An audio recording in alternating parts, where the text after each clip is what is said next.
today we're gonna since it's Wednesday, we gotta do our law library. That's exactly what we're gonna do. So today I wanna break something down. Is how the law works. We're gonna do fundamentals today. You know what I'm saying? We ain't gonna get all crazy with it. We're gonna do fundamentals. So what I'm gonna do is I'm gonna give you an example, a real life case that really happened, and to show you what are the elements and the criterias of what is needed for you to stand convicted. So first, let's get to the story. What happened was, me and my man at the time, we was going to the grocery store on the corner. This is in Brooklyn. We was going to the store, and I went inside. He stood outside to smoke a bogey, which is a cigarette. I went inside to get Dutchess and get something to drink. You know what I'm saying? And as I was paying because I went and got a 40 from the back, 40 ounce of beer, went to pay for the 40, went to pay for the Dutchess. The Arab, which is my man Habibi, he looked back, he looked out the window, because he has a little window there, and he saw that they was fighting outside. So I look, I see it's my code D. I pull out a gem star, I run outside, and I blades one of the dudes because they was actually jumping him. He was fighting one-on-one with the dudes, but they was jumping him. It was, you know what I'm saying, surrounded him, trying to, and I came out, wow, ate that one dude. When I ate him, he started leaking, he fell back, fell on his side, then he got up and ran across the street. The other dudes saw him leaking, they started running, I started chasing him. I chased him across the street. After that, I turned back. My co-defendant, he was alright. He just had they gave him a little bit of a black eye or whatever. Not much. And we ran. About a half hour later, or maybe 20 minutes later, about 20 minutes later. About 20 minutes later, the cops come to the building because it happened right on the avenue. And so many people were out there.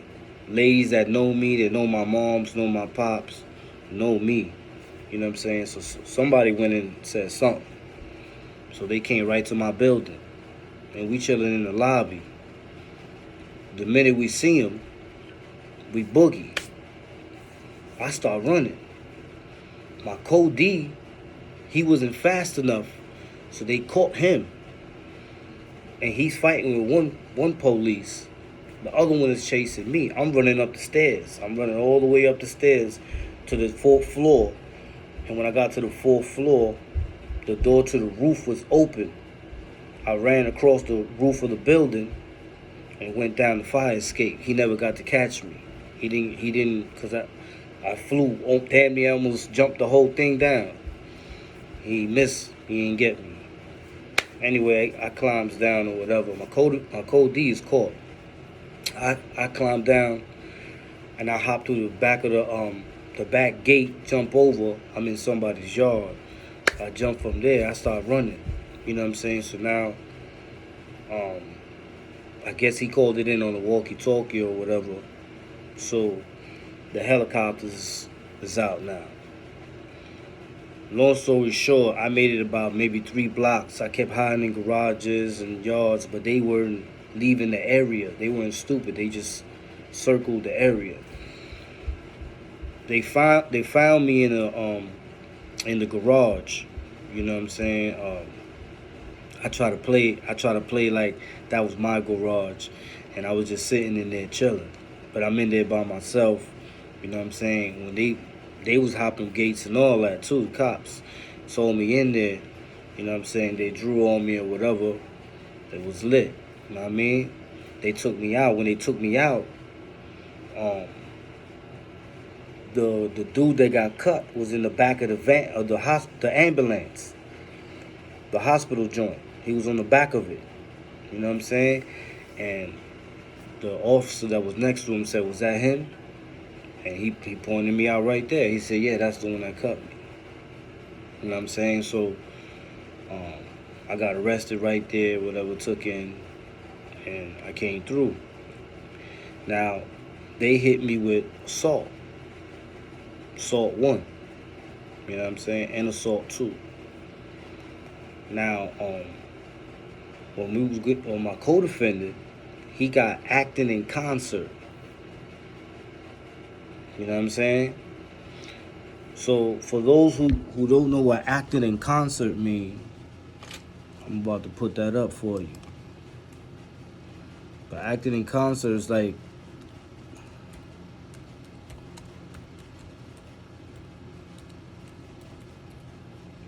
here you go, legal definition. Okay, so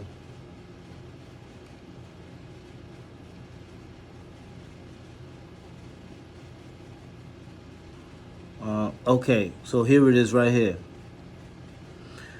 It's acting in concert is liability for conduct of another when one person engages in conduct which constitute an offense.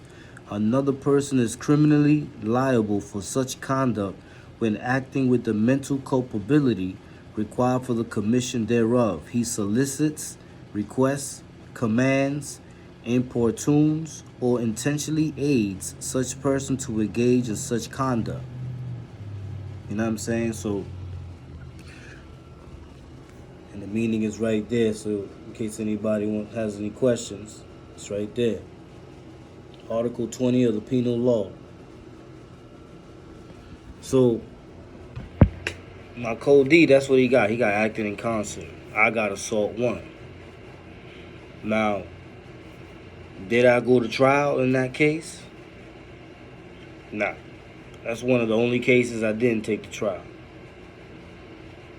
You know what I'm saying? Because there's nothing you can do when you get identified. Once you get identified, like, you done. It's like being on the camera. You know what I'm saying? My co-defendant, he got acting in concert because, according to them, by him being there, he could have stopped me. You see what I'm saying? But instead, he was fighting along with me. That's the only thing they got twisted. The fight started with him. But son identified me because I'm the one that blazed him. You see what I'm saying? It's the only thing. It's the only thing that you can't deny. You can't fight that. Once somebody identifies you, you can't fight it. That's the element that they need to prove that you did it. So now, in that case, I could have took it to trial, and they would have had to spend all that money, probably on a one-day trial. But the whole thing about it was I wasn't trying to play with them like that, insult them when I'm caught red-handed. You see what I'm saying? So, was I taking the rap for my Code D, or did my Code D take the rap for me? No, because what I did, I was identified for doing. You see what I'm saying? So even though we was both involved in the same case, what he did and what I did is different because the person that it happened to identified me. You see what I'm saying? So once you're identified, that's a wrap. Any lawyer will tell you that. They'll be like, listen, man, you better off copping out. Because if you take this to trial, they're going to slay you. And it ain't him bullshitting you, it's him telling you the truth. So in an assault case, if you get a 120.05, that's assault in the second degree. You could get 120.10. That's assault in the first degree. And those are penal laws. Penal laws are where the charges are at. Criminal procedure laws is where you get the procedures on how to fight against those laws or how those laws can be applied, like the rules and regulations. So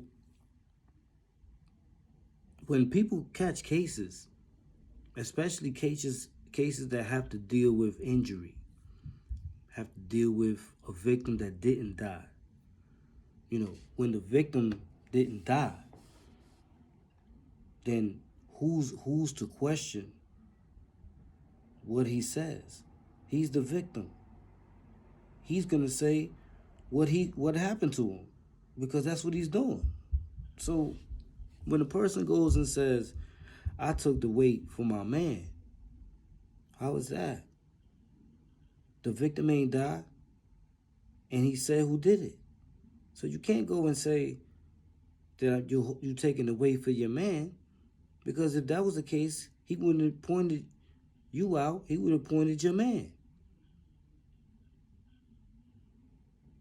So this is what I mean, and this is why it's very good to know the law, because you get a better understanding of things.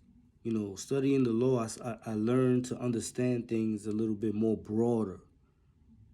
You know what I'm saying? That's what the law entails, a more broader understanding of things. You know, and when people, people got charges like, shooting kids and stuff like that, you getting charged with assault in the first degree. And the definition for assault in the first degree is one causes serious physical injury with the intent to cause serious physical injury by means of a deadly weapon or dangerous instrument. Once again, you are to be found guilty of assault in the first 120.10, subdivision 1. It says you're guilty of assault in the first degree when with the intent to cause serious physical injury. You cause those injuries by means of a deadly weapon or dangerous instrument. Those are the elements that need to be proven in the courtroom. So in the courtroom, they either have to have a witness or they have to have DNA evidence.